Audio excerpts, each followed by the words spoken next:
Welcome back to this week's episode of Her with Amena Brown. And I am all in my Southern girl feelings today because we're talking about Southern hip hop today with Assistant Professor of English and African Diaspora Studies at Kennesaw State University, writer, researcher, daughter of the Black American South, author of Chronicling Stankonia, The Rise of the Hip Hop South. Let's welcome Dr. Regina Bradley to the Her Living Room.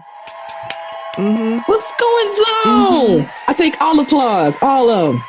Okay, I'm giving it to you because there should be thousands of people here, with us that would have been clapping.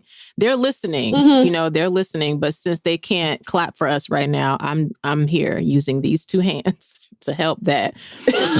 Y'all, let me tell you. They say 2 or 3 are gathered. Okay. And we're here. And my husband and producer, he here. That's 3 of us. It's 2, 3 of us. Ooh. We're here. That's it. Y'all, I'm so excited to have Dr. Regina Bradley here in Her Living Room because I have been following her on Twitter for a long time. I cannot remember who it was. It was another Black woman a couple of years ago that was like, y'all need to go follow, told a bunch of us to follow you. That's when I started following you a couple of years ago. And then when I saw you talking about your book, Chronicling Stankonia, I was like, I am in desperate need of having her on this podcast. So thank you for agreeing to this. Okay, so I need to start with some basic facts and just let me tell you, I have grown up mostly in the South. I moved around a lot as a kid, but I basically lived between Texas and the South. And Texas people listening, Texas is not the South. And we love you, okay? We love you. We starting off early with violence. We love, you're Texas. Texas is its own place. If y'all live there, y'all know what I mean. Because I went to high school in Texas, junior high and high school, actually. And it has Southern things, but it's its own place. Okay. So I lived in Texas and then just different parts of the South. And Georgia, obviously, I've been here over 20 years now. But my people are from North Carolina. So when I moved to Atlanta for college, I had a friend that went to Clark Atlanta that was from where you grew up in Georgia. Now, I pronounced that Albany when I first saw it. I was like, oh, okay, you're from Albany, Georgia. And he was like, that's not where I'm from. He was like, I'm from Albany is how. Albany. Okay, that's how he told me to say it. Can you discuss why it's important to make sure that we don't pronounce Albany, New York the same as Albany, Georgia? Just discuss for the people. I mean, I'm just saying, your red clay, your water, your blues ain't like ours. You know what I'm saying? So, Albany. It don't even sound right now. No, Albany is very northeastern. You know what I'm saying? It's our sister city. But I mean, I just get excited when I be like, hey, folk, where you from? Shit, I'm from Albany. I'm like, all right. Southside raised over here. Okay. I mean, it's just different. I feel like the ancestors live in your voice when you say Albany. You know, the struggle, the triumph, the chili dogs, all of it. I need everything about this. Can you also explain to people, because I feel like for a lot of people that have either never been to Georgia or aren't familiar with the state, for a lot of people, Atlanta is Georgia and they just, that's everything. But Atlanta is not Georgia. There are just many other cities, communities, and other layers of Southern culture going on outside of the city of Atlanta. So can you talk about what's the difference between growing up in Albany versus what it is like to be in Atlanta? First of all, Atlanta might as well be its own state within the state. You know what I mean? Because the perimeter is its own thing. You know what I mean? It's contained in its own physical space. I mean, it literally has 285 to surround it, the circumference of the city. You know what I mean? But once you go OTP outside the perimeter, You know what I mean? That's when you get quote unquote real Georgia. You know what I mean? Like so many of us, I mean, it's interesting because Atlanta, for folks like me who grew up outside of the perimeter, is like how folks think about New York. You know what I mean? Like when you want to get away from home and you want to be successful, you go to Atlanta. That's right. That's right. You know what I mean? It's close enough to home. If something goes down, you can be like, all right, I'm gonna just hop on 75 and come back. But it's big enough that folks are like, oh, you live in Atlanta, and folks don't judge you. You know what I'm saying? You're like, yeah, I'm in Atlanta, right? But it's important because this is something I kind of talk about in the book too, is that, you know, the South isn't a monolith. And what that means is, you know, how I came up in Georgia is different than somebody in Mississippi or Alabama. But even within the state, how I came up in Southwest Georgia, which is, I mean, Albany is a, you know, the Benny's a small city, so to speak, but it ain't nowhere near Atlanta size. But, you know, it's small town, rural Georgia. So like fields and, you know, shit closed on Sunday at like 4:00. You know what I'm saying? Like everything closed for church. You know what I'm saying? Mm-hmm. It's different than Atlanta as this urban hub. You know what I'm saying? So it's important to kind of recognize that because it translates one way in the A doesn't mean it's going to translate the same way in the Benny or in Waycross or in Savannah. So I mean, like it's just important to let folks like have their own flavor and do their own thing. But unfortunately, because Atlanta is so internationally known and folks, that's what folks gravitate towards. You know what I mean? Like you don't hear nobody being like, "Yeah, I'm going on vacation to Ocilla." No offense to people from Ocilla, right, or Tata. You know what I mean? I'm just saying, like, that's not like at the top of the list. It's no, I'm going on vacation to Atlanta. You know what I'm saying? So it's just important to kind of recognize, you know, everybody has their own flavor, even within the state. So all that to say, yeah, the Benny is definitely different than A. We the little A. Yes, we the little A. Albany with the little A. Mm-hmm. We love to see that. Okay, first of all, it touches me that you have written this book, and y'all that are listening that are just about to go to your bookseller and buy 5 copies of this book. This book is so important. Buy Indie, please. Okay, please. And buy Indie while you at it. I'm telling you your favorite bookseller, but your favorite bookseller should be Indie. So work on that, do that, and buy 5 copies at a time. But what I love about this book is it's a read for people who are hip hop connoisseurs, who enjoy hip hop culture and music, but that it's also something that can be used as a textbook, right? That there could be people studying this in a classroom. So I want to talk about the first time that you can remember hearing Outkast's music. And I'll tell you what my first time was. I know that I was in high school and there was like a little, kind of like a concrete bench of some kind that was in sort of the courtyard of our school where everybody hung out. And I had a friend, Chris, who also, you know, rapped on the side, as many of us did at this era of time. And I remember him freaking out about having heard this verse that opens with, "It's the M.I. crooked letter," right? And as he was saying the words to us, he sang the words to us. I hadn't even heard the song myself, actually, first. He said the words to us because we were all like studying hip hop a lot, trying to rap. You know, this was before I realized that rapping wasn't going to be for me and I needed to become a poet, but I was still, you know, trying at this time. And so because he mentioned it to us, then, you know, we all had to go home and try to see how we could find this music and listen to it.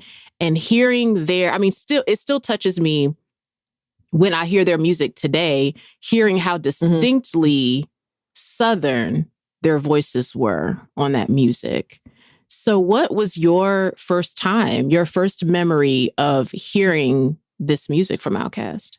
The Martin episode at Players Ball. That was my very first memory of hearing Outkast. And it was right at the end. So I was like, oh, so I mean, like, yeah, I mean, like I still feel like I'm still kind of young, but it was like right before bedtime, so to speak. You know what I'm saying? Like it was like, yo, okay, you get this last little minute of Martin in and it's time for you to go to bed. But my first for real time, like what you're talking about is definitely on Goody Mobb's Black Ice. You know, because I mean, like I talk about that in the book too, but it was just like, you know, friends, Romans, countrymen, Emmy, your lyric drums. It was a beautiful day off in the neighborhood. I was like, what neighborhood we going to? Why is it so beautiful? You know what I'm saying? What? Okay. Tell me everything. But I just remember I remember like classmates and friends, you know what I'm saying? Just randomly throwing out Outkast lyrics, going down the hall with Flash. You know what I'm saying? It was like, for me, coming from Northern Virginia, where Outkast was only a word in the dictionary at the time. Like, I don't remember listening to Outkast like that when I was in Northern Virginia. I was in Alexandria, Fort Belvoir, because military brat. You know what I'm saying? Yeah, same for me. Yeah, you know, so when I come south, in my mind, I'm thinking everybody listens to the same kind of hip hop. You know what I'm saying? So I'm like, all right, so if I'm listening to, you know, Bad Boy and Busta Rhymes and Wu-Tang and all of the folks who are on the radio in the DMV, well, of course, that's what they listening to in small ass, rural ass Southwest Georgia. And then I get down there trying to, you know, connect. My classmates is like, shouty. No, we don't, that ain't who we listening to. No, for real.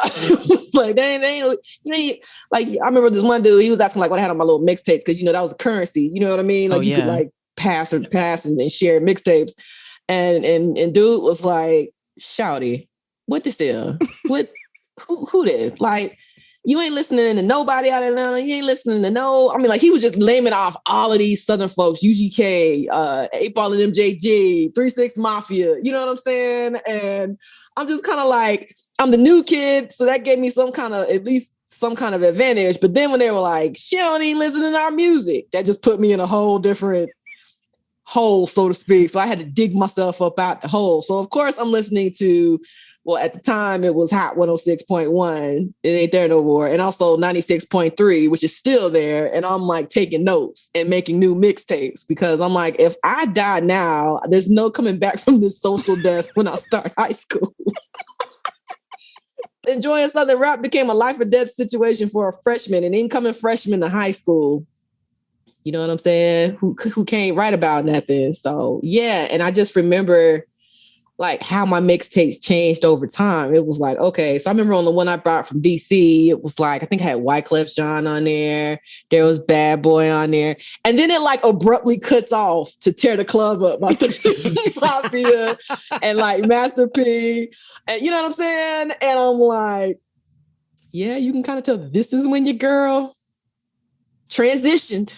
Right. I mean, one of the things that I really love about just this era of hip hop, you know, especially those first couple of albums of Outkast, is that hip hop had so much of a regional element then. You know, like I remember being in Texas, and I grew up in San Antonio, Texas, which was kind of like, I mean, because my parents were in the military too. So that's what moved us to San Antonio. But being in a city like that, where a lot of people were kind of in and out, as a very transient place, it was sort of like we didn't really know our hip hop identity all the way because we didn't have any MCs from there then, but we did have DJ Screw from that area around like sort of Southern Texas time. And so I remember living there and there being a very specific Texas sort of hip hop sound. And then when I moved to Atlanta for college, I moved here for college in 98.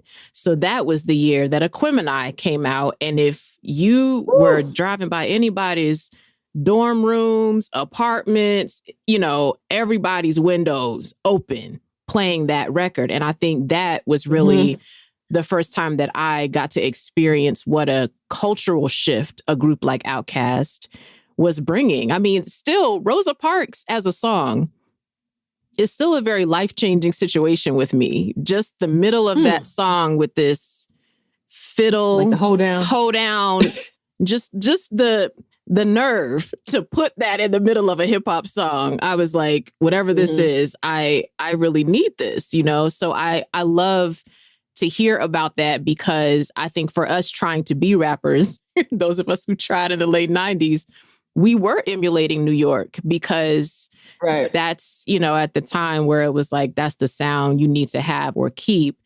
Then to start hearing what the South was doing with hip hop gave you all this other stuff you could be doing with how you rap, with how you produce, all of that.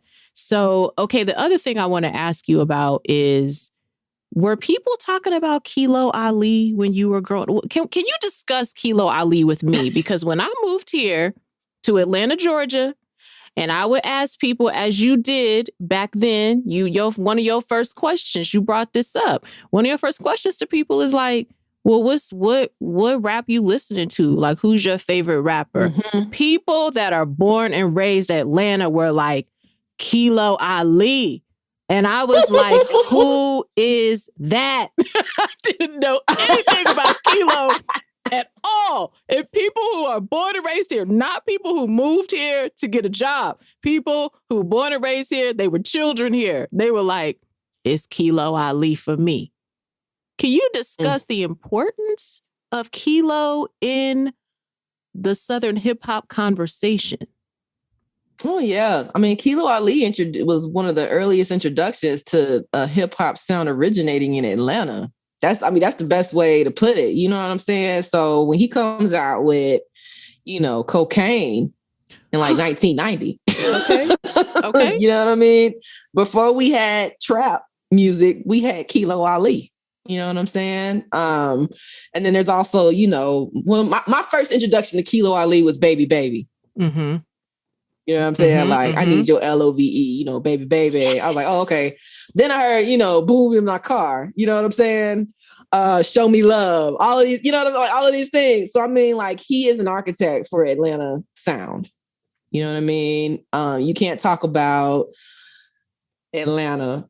Obviously, you can't talk about Atlanta without Organized Noise, right? But you also can't talk about Atlanta without like Kilo Ali, Raheem the Dream. You know what I'm saying? Like these folks who are taking what they saw going on in Atlanta, how they grew up in these communities in Atlanta, and putting that on wax in ways that folks weren't really checking for. You know what I'm saying? So I get it. You know what I mean? If you really from the A, you like, Kilo's gonna be at the top of your, it's gonna be at least at minimum in your top 3. At minimum. You know what I'm saying? So yeah, I get it. I had to go. That was my moment of moving here to Georgia and having to get educated when the people were like, it's Kilo Ali. And I think at the moment, Regina, I didn't even want to be like, I don't know who that is. I was just like, oh yeah, word. Yeah, has to go home and figure out what like, in the you world. Don't want to be called out. You're like, but then you get back to the room where you be like, okay, hold up, what are they talking about? Let me go listen. Well, no streaming back then, so you had to literally just sit down at the radio and be like, okay, I'm ready. Let me wait till they drop this Kilo song so I can know what they talking about. Drop it though. You knew they were going to drop it around like 9:00 because like in Albany they had the Dirty South hour, like the booty shake hour. You know what I mean? Okay. So that was like from like 9 to 10. So Kilo Ali gonna show up at least one time in the mix. You know what I mean? And if that's your one thing, you better use the hell out of it. Be like, yeah, I know what you're talking. You better know it verbatim. Okay, you gotta be ready next time. You can't just be out here ready to go. You can't be out here not knowing. Yeah. Okay, you brought up what is a very important question among hip hop heads. We normally trade what would we say are our top 5 MCs? I want to narrow that question and ask you, what do you feel are 5 Southern hip hop quintessential songs? Like if you could think of 5 Southern hip hop songs that you feel like these are essential to the canon. If you're entering the conversation, you need to at least know these. What would you say are those top 5 songs? It's hard to name 5. Don't do me like this. I hate this question. I can't stand this question. You just give me I feel like it changes every time somebody asks me this question. Okay, today. I feel like UGK Pocket Full of Stones is important. 3 Mafia Tear the Club Up is important. Elevators by Outkast is important. Yes. Trying to make sure I hit all the areas, so to speak. Back that ass up. Okay. Is canonical. That's right. It's not a lie. It's not a lie. I guess because I'm from Georgia and Atlanta has such an influence on me, I'm going back to Atlanta with this one. But I feel like Cool Breeze, Watch for the Hook is so important. Would also put 3 6 Mafia's Late Night Tip in that conversation because Gangsta Boo goes all the way off. But those are the ones that immediately come to mind today. Okay, that's right. No, that's so fair. If your audience is like, Dr. Bradley, you disappoint me. I'm like, listen, this changes every time somebody asks me this question. But today, that's who I'm going with. That's who I'm going with today. I respect these choices right here because I feel like you gave us a good amount of breadth. You gave us some places to go. And I mean, you brought up Gangsta Boo. I was like, okay, when we're done with this interview, I'm gonna have to go revisit that. For real, listen to her. She laid the game quite flat on Late Night Tip. I'm just kind of like, oh wow, right? But I mean, like, regardless of what day, Back That Ass Up's always gonna be in my top 5. So okay. It changed my life. It changed my life because I was at the little homecoming dance. You know what I'm saying? And we're still wilding about high. Okay. But then, folks is dancing, and then all of a sudden, DJ just kind of drops out the little music. You know what I mean? He's doing his little talking thing, boom, boom, boom. And then all of a sudden, you hear the beginning of Back That Ass Up, and folks are just looking at each other like, what? What? And we were like, play that back one more time. Okay. And I couldn't really do that because it was high school, right? But when they played it in college, I had my cup. I had my little solo cup. You know what I'm saying? I had my little secret drink in there. And you be making your final rounds. You be like, all right, then I'm see y'all. Woo, woo. And then you hear it come on. And you're like, you know what? I got one more in me. Okay. I got one more dance in me. I got one more dance in me. You know what I'm saying? So it's gonna forever, and I'm 37 now, and I ain't got no Megan Thee Stallion knees. You know what I'm saying? It's not. But I'm gonna give you a Megan Thee Stallion effort whenever I hear. This is what I respect. But this is what we need: a Megan Thee Stallion effort. Okay, a try. Effort. I'm gonna give you the effort. I'm gonna give you the effort. Now, my husband might have to pick me up, which he has had to do in the past. Mr. Bradley. But, I'm going to pretend like it's back in 98, 99, and I'm pretend like we taking over for the 2000s. Like I still got 16, 17, 20-year-old knees. You know what I mean? I'm going to give you the effort. That's the one song you will always get the effort out of Regina. Let's back that ass up. I feel just inspired by this. This is what I aspire to, is the Megan Thee Stallion effort. That's all I have. I want to echo your sentiments about Back That Ass Up, because the last time I went to my college reunion, I graduated from Spelman. So we were doing the Spelman Morehouse tailgate, which is wild. It's a wild time. Okay. So the last time I went out there, they had a DJ on the Spelman side. And there's always like a few older alumni who are there that are like 20, some of them 30 years older than us. So when the DJ on their side drops like Brick House, all decorum is over. It's out the window. It's done. Yeah, there's just hips and booty all over the place. And my girlfriend looked at me when we were at homecoming the last time before the pandemic. She turned to me and she said, that in several years, this is us to back that ass up. That's exactly what she said. Another song is too, because I feel that. And this Pangea is messing us all up because I miss homecoming. Like, there's no homecoming like HBCU homecoming. I don't, you know what I mean? Like, I took my daughter to Virginia State homecoming in 2019, right? And she was looking at me crazy because I didn't go to Virginia State. My cousin went to Virginia State. So it was like, I ain't really know nobody, but because I knew my cousin, of course, and then I'm also Greek, you know what I'm saying? So it was like, I got the float. And my daughter was like, Mom, do you know these people? I'm like, no. And that's the point. That's the point, is that we can turn up. So I agree with you. I'm going to be 50, 60 years old and somebody going to be like, what you know about this? And then it's going to be these younger folks going to come up in there and we're going to push the younger folks out the way and be like, move, this is not for you. But also add Nuck If You Buck to that conversation. I speak a word today about Nuck If You Buck. It's real. I see younger, I see because I'm an AKA, right? So I see the younger sorors kind of run out there. I see the younger alphas run out there. And then in our age group, I'm like, move out the way now. Move. That ain't for you. This is y'all in this whistle, the alphas. I'll be ready to fight. I'll be like, where did the whistle come from? There's no whistle. But anyway, yeah. Back that ass up and Nuck If You Buck. That's gonna be our Brick House, at homecoming 2030. I'm so glad that you brought up Nuck If You Buck. It's like, now that I'm talking to you about this, Regina, I feel like I need a strong Southern canonical playlist of hip hop. And Nuck If You Buck has to be in there. I mean, there's just so many elements about that song. It's aggression in the best way. The Nuck If You Buck, boy, that little line right there, it brings so much joy to me. But it also erases any kind of, like you were saying about the prestige.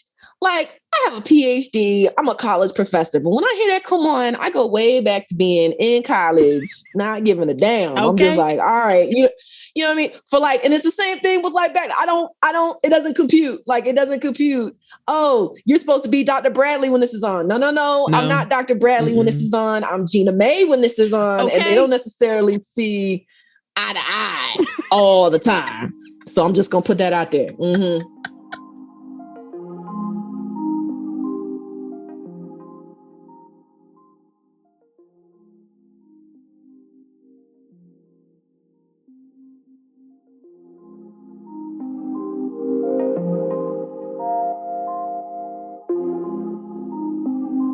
I also have to submit that for me, having grown up between Texas and then as an adult moving to Georgia, that booty music is also like Southern booty music is a thing that I honestly feel like if I were in like the Vatican and for some reason Scrub the Ground were to play for some reason in that space, I'm out. I have to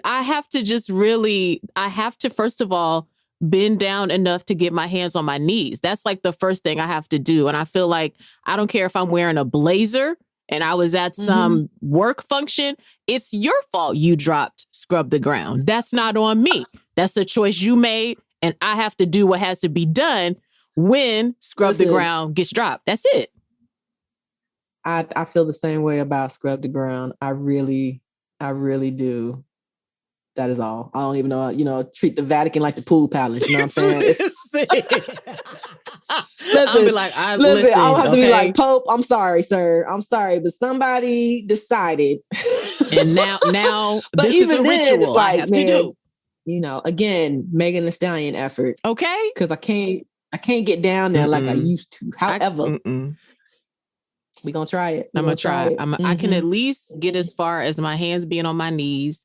And shout out to Cornbread and Biscuits because I got some extra booty more than I had 20 years ago. So I bring that into this moment, That's about where I got to really stay in that zone. I can't literally scrub the ground. I had to just accept that's the case. Like you're going to try, you're just going to graze the ground maybe or hover the ground, but you're going to try the effort. Okay. I love it. Okay, let's talk about Chronicling Stankonia. There's like a couple of things that I want to talk to you about right here. One of the things I want to ask you about is your experience going into academia and really focusing here on not just Black culture, but Southern Black culture.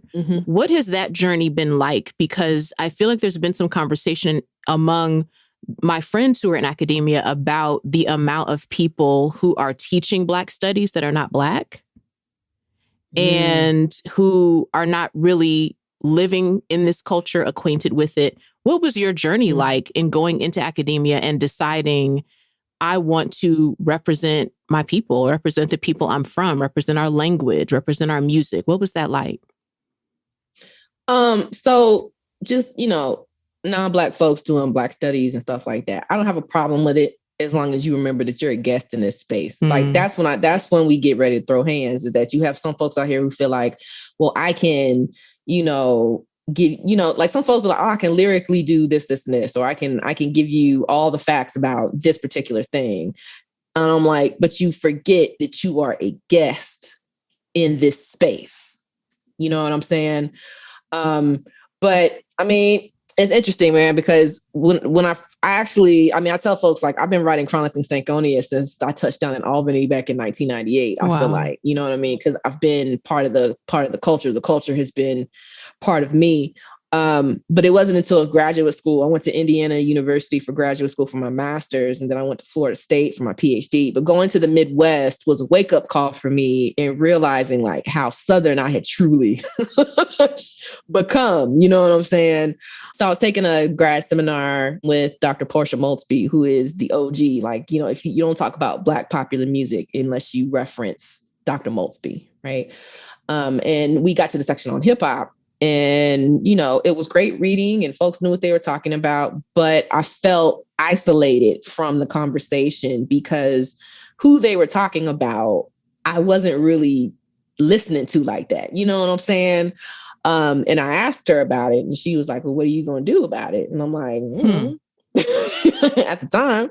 So then, you know, I'll keep going through the studies and I go into the English program. And of course, when you think hip hop studies, you don't necessarily think English, but I want to shout out my dissertation advisor, Dr. David Eichert, because I was trying to go in one direction. I think I said I wanted to do my dissertation on Black women in the church and faith in the South. And he was like, yeah, okay. Right. But then I took his seminar class, you know, because you got to take multiple types of seminars and I wanted to be African-Americanist. So I took his African-American literature seminar and my final paper in the class was on T.I. Wow. Which actually part of that paper is in the chapter in the book on T.I. So like I said, I've been writing this thing. And I remember, I'll never forget it. Like we had class that went and then he called me into his office and he was like, yo, you need to be writing about hip hop. And I'm like, I didn't know that was a thing. And he was like, well, we gonna make it if we had to make it a thing. So my dissertation was about just hip hop in general, but it wasn't until I couldn't find a job. I was adjuncting. I was desperate. I'm like, you know what? I'm going to write about what I love, which is the South and Southern rap. And then that's when the door started opening, so to speak. You know what I'm saying? When I went to Harvard on fellowship, it was to work on this book because I was like, I'm writing about Outkast. When I got my job, I used, you know, a draft of a chapter from this book. You know what I'm saying? So it was like Southern hip hop opened the doors for me when me trying to check off the bullet points of being a quote unquote traditional academic. You know what I'm saying? Were closing doors and slamming doors in my face. So, you know, when folks ask me about my connections to Outkast, I mean, like, I love them because they're brilliant, like they're genius, you know what I mean? But the other part of it too is I feel like me and my work physically and culturally and spiritually embody that idea of being outcasted, right? Like I never fit into the academy the way folks have. I never, you know, as a Black woman professor, for a lot of my students, I'm the first Black woman professor they've had. Some students have told me I'm their first Black teacher, period. You know what I mean? Wow. So it's like I'm consistently in this place of being outcasted. But if I'm going to be outcasted, I'm going to utilize it to my advantage. You know what I'm saying? So just being able to speak through that and then coming out with Chronicling Stankonia, you know what I'm saying? I'm still kind of in shock that it's out. I felt like I've been working on it for so long. Like I got contracted for the book in 2015 and it's coming out 6 years later. You know what I mean? And I was trying to find all the ways to talk myself out of being crunk about it. I was like, okay, well, maybe it's too short or maybe it's too academic or maybe I didn't do this or, you know what I mean? Like all of these things. But then I'm just kind of like, well, I mean, shit's out there now. It's kind of like, okay. Like, what is this out there now? And I've just been very, very, very fortunate to have, you know, you have the folks who want to talk out the side of their neck, the thumb thugs, you know what I mean? But for the most part, hearing folks be like, you know what? This is the first time I've actually seen myself in a study about hip hop because I'm Southern. Makes me feel like it was worth it. Makes me feel like what I did in the book was accessible enough that it's academic, yeah, but also it touches those folks who, you know, the folks who are like who I grew up with, you know what I'm saying? So yeah, all that to say, hopefully that answers the question. It's like, it was needed. I was sick of hearing about New York and everybody, and then those folks trying to use New York to validate what's going on in the South. And I'm like, y'all don't even, that's lazy. You know what I mean? And I didn't want a lazy analysis of the South in hip hop. So hopefully Chronicling Stankonia isn't a lazy analysis. You know what I'm saying? Was not a lazy analysis to me. Why? I want to ask you about why is it important in particular for Southern hip hop to be studied from an academic lens? And I'm curious about that because I did an interview on a podcast a couple of years ago, and the host asked me, do I consider myself a Southern poet? And no one had ever asked me that. But then when I sort of look back through my work, I mean, when you grow up in the South, when your family roots are here, even when you're not intending to write from that lens, you just do. There were just certain things that were showing up in the work, you know, about the soil and the dirt and some of the food and the trees and some of those things. Even like in a random love poem somewhere, there's that tree that you remember from your grandmother's yard or whatever that is. And there are all those different elements that make up what it means to be from the South. And then in particular, the other layer of what it means to be Black and Southern. Like, I love that that's a part of your bio, that you are a daughter of the Black American South, which I think is important. Why do you think it's important for Southern hip hop to be studied from an academic lens? Well, because they try to make it seem like hip hop is universal, and in a way it is, but how hip hop is applied to the culture is not universal. And that's what I want to make sure that, you know, the book comes across saying, is that hip hop is great. Like, I'm not taking away anything that has happened with hip hop in New York. I know that New York is the mecca for hip hop. I get that. But just because it happens in New York doesn't mean it's going to take root and blossom in the same way in Georgia soil, in Alabama soil, in Mississippi soil, the way that it does in the boroughs. You know what I'm saying? But then I also just was, like I said earlier, I was just tired of hip hop studies being centered in this bi-coastal idea that hip hop only exists on coasts. And I'm like, what about everywhere else? And in the same vein, I'm like, the way that I write about the South, I'm hoping, and that's where the end of the book comes in. I'm like, I'm hoping this opens up the door, like, come to the table and eat. You know what I'm saying? Like, I can't talk about, you know, Mississippi or Texas the way that somebody who's from there can. You know what I'm saying? Like, it's important. And then also these other different regional manifestations of hip hop culture. You know what I'm saying? I want to know about the Midwest. Like, how is it in, you know, Ohio or Detroit? And what's that look like? And how does that pop off? You know what I'm saying? Like, I want to read from those perspectives and then put all of that in conversation. You know what I mean? But unfortunately, right now, it's like, you know, this is the thing with the Academy is so slow. It's always playing catch up. You know what I mean? Like, you know, outside of the Academy, 30 years seems like a long time because, you know, we're knocking on the 30th anniversary of Trisha Rose's Black Noise, right? But I mean, in the Academy, that's still hella young. It's almost infantile. You know what I'm saying? It's like, oh, okay, if you think about the long history, what the Academy means and scholastic inquiry, and then you have hip hop's still extremely young in the Academy. But to do Southern hip hop, that means we still like in the womb, so to speak. Right. You know what I'm saying? So I'm hoping that this book will open up doors and open up more conversation to critically engage the South and also to recognize the stigmas and the biases that are associated just with the region itself. It's not necessarily just with the culture, but it's with the region itself. Like, the South makes people uncomfortable, especially folks who aren't rooted or invested in the South. It's the scapegoat. It's the boogeyman. You know what I'm saying? And because there's that anxiety about it, then there's an assumption that the culture reflects those stigmas and those anxieties. You know what I'm saying? Yeah. And then I'm like, well, that might be part of it, but that's not the totality of it. So, I mean, of course, you're going to have racial violence and racial trauma in the South, but that's not the totality of what it means to be Southern and Black, is to be victimized and trying to find a way to escape. Like, that's what was missing in conversations scholastically, is that folks would rather, you know, pick up a Richard Wright or an Alice Walker and focus on the trauma. And I'm like, what about the joy? Like, the joy is what gets you through the trauma. Come on, you know Regina. What I'm saying? What about the joy? What about the music? What about the culture? What about the idea that Black folks in the South, like, community is so important? You know what I'm saying? Like, you know, when people ask you who your people is, that itself is an act of, well, one, if you come from a big family, they want to make sure that you ain't dating nobody in the family, but also, like, it is giving folks an idea about where you're from. You know what I mean? Like, it used to get on my nerves when I was younger. If I was dating a dude and I brought him home to my grandparents and my granddad would come, you know, my granddad was a man of very few words, you know what I mean? And he would, like, literally be like, hey, how you doing? He would, you know, judge you on your handshake or not. You know what I'm saying? And then the next immediate question is, well, who your people is? Okay. Because I mean, my grandparents were educators, right? So they probably knew your people, especially if you was from Albany. You know what I mean? But it was also like, oh, let me see where I can put you at, so that I can see, you know, if you're worthy enough to date my granddaughter. But also, like, if you worth a grain of salt, period.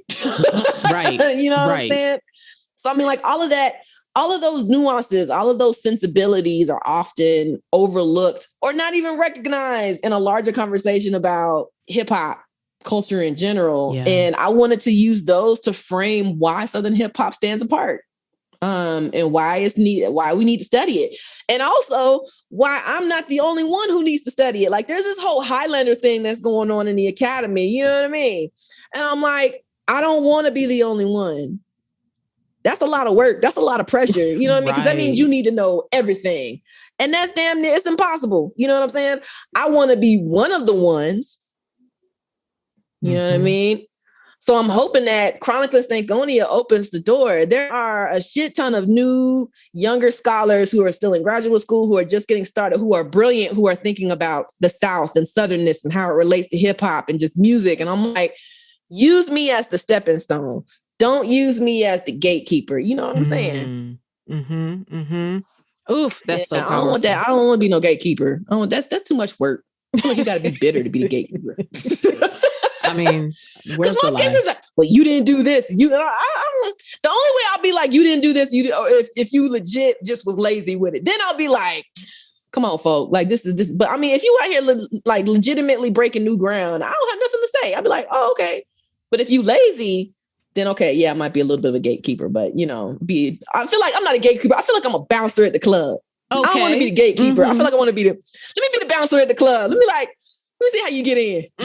Let me look at you and your friends before you get in. Yeah, who your friend? Are they on the list? That's what we need is a bouncer, honey. That's what we need is a culture bouncer, Regina. Yes. Bouncer. I don't need no gatekeeper. Just give me a bouncer. You know what I'm saying?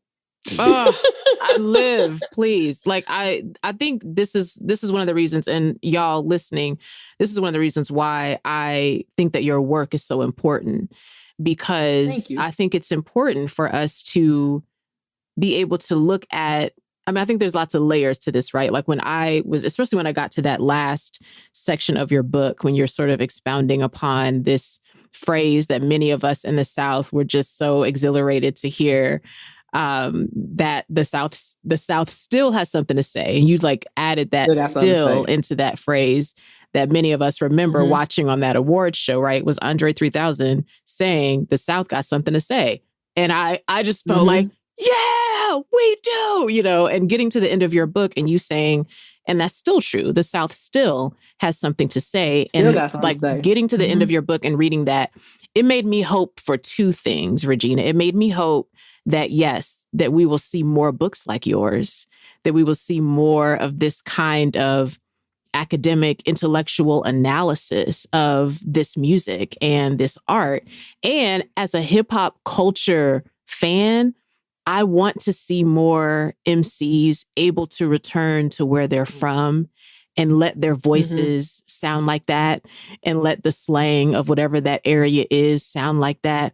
Like, I would love to see that return to hip hop even more too, because I think that was beautiful for those of us that were growing up in the 90s. That was beautiful for us to get to hear that Snoop doesn't sound the same as, A-Ball and MJG sound, as Method Man sounds, as Crucial Conflict sounded. Like, everybody had sort of this different way they approached it, because they felt like they had to take their city or their region on their back and carry it into their music. And just in reading your analysis and your storytelling here, I was like, man, I hope we see a return of that too, Yeah. And I think the additional challenge, which is something that I'm not equipped to write about, this is why I said I'm trying to kick the door open for these folks coming up behind me, is that we're in the era of the digital South now. You know what I'm saying? Like, it's not just physically restricted to what's going on regionally. I mean, like the region is accessible by everybody, you know what I'm saying? From the explosion of trap to an international hip hop genre to, you know, folks from New York borrowing and some folks straight up stealing from the South, you know what I'm saying? I think that all of that is important in how we renegotiate what regional identity means to the culture. But I will say that the way that folks represented for where they were from, like the hyper locality, you know what I'm saying, of region in the 90s and the early 2000s isn't really necessary because we got social media. You know what I'm saying? Like, it's not like we have to, you know, wait to hear an album to understand like the super local drops that people give in their music. Now it's kind of just like, all right, let me go to Google Earth, or let me go on TikTok, and let me see what it actually looks like. Whereas, I mean, like that act of imagining spaces, the way that the imagination takes root is different. Yeah. Because of social media. You know what I'm saying? And I'm not the one to write about that because I didn't grow up in a social media era of Southern rap. You know what I mean? So that's somebody else's project. It ain't my project. I would tell you quick. I'd be like, look, I can't talk about some of these younger folks, man. Like my cutoff date is like 2008 when I started my PhD. Come on, when I started my PhD program. I mean, listen, I don't be out here having me looking a hot mess, you know what I'm saying, ass out, because I'm gonna look at you like, nah, I can't, you know what I mean? So if folks are asking me about some of the newer folks, I'd be like, I listen to them in passing, but I'm not going to be able to give you an analysis like I could give you an analysis about Outkast. You know what I mean? That's somebody else's career. That's somebody else's, you know, their work. And I ain't trying to take that because I can't do it. So know your limits, know your boundaries. Okay. And that's how you open the door for others, because you're like, this is my stuff that I'm going to do. You're going to come along and find your stuff to do. What I mean? Okay. I get it. Regina, thank you so much for joining me on the podcast, for talking to us about all this Southern hip hop. I hope y'all were taking all the notes so that y'all can, number one, buy a few copies of this book. You know, just 5 is a good number. You could go to your favorite independent bookseller, buy 5 of them. You got 1, then you got 4 that you could give to somebody. It's like a gift. Okay, work on that. And then you can listen to this music. So while you're reading the book, you can be educated. But Regina, thank you for this work you are doing, for shining a light on the South and on hip hop culture here, for even just hearing your voice and like the Southernness in your voice and in your writing, in your book. That gives a lot of joy to those of us who are from down here. So thank you so much. That means that I did my job. I really, you know, the South still got something to say. And I just hope that folks realize that we're talking to each other. You know what I'm saying? And that's what's equally important. Like that's one thing I was very clear about is, I mean, I know I had to write somewhat academically, but I didn't want it to be the totality of what I was saying. And it seems like I struck a good enough balance that we can have conversations like this. You know what I mean? Because these are the type of conversations that I want to have about the work. You know what I mean? So so thank you for the opportunity to chop it up with you and laugh. And I mean, like all of that is part of Southern hip hop too. You know what I'm saying? So just thank you for the opportunity as well.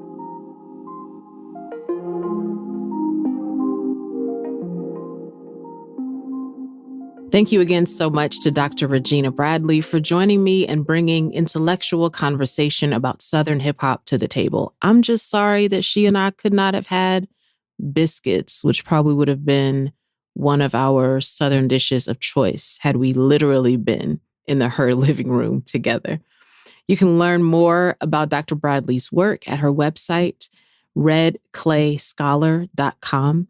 You can also follow Regina on Twitter at redclayscholar. And if you forget all this stuff that I just said, remember, you can go to amenabrown.com/herwithamena. The show notes are there with links to some of this music, as well as links to check out more of Dr. Regina Bradley's work. And if you aren't following me on social media, on Twitter and Instagram at Amena BEE, you should. Go follow. Let's be friends. For this week's edition of Give Her a Crown, and in honor of our conversation in this episode about Southern hip hop, I want to shout out one of my favorite rappers from the South, Grammy Award-winning hip hop artist, Rhapsody. Born and raised in North Carolina, Rhapsody's rap career has been on the rise for many years. Right now, my favorite album of hers is her latest album, Eve, and my favorite song from the album is Whoopi, where she raps over a sample of one of my favorite jazz songs, Watermelon Man by Herbie Hancock. Each of the songs on Eve are named for a Black woman hero of Rhapsody's. You should definitely give this a listen. Rhapsody, thank you for bringing your Southernness, your storytelling, and for honoring hip-hop culture through your music. Rhapsody, give her a crown.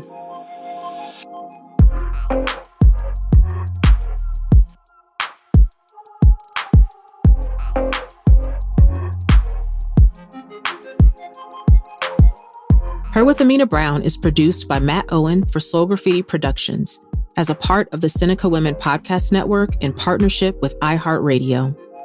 Thanks for listening, and don't forget to subscribe, rate, and review the podcast.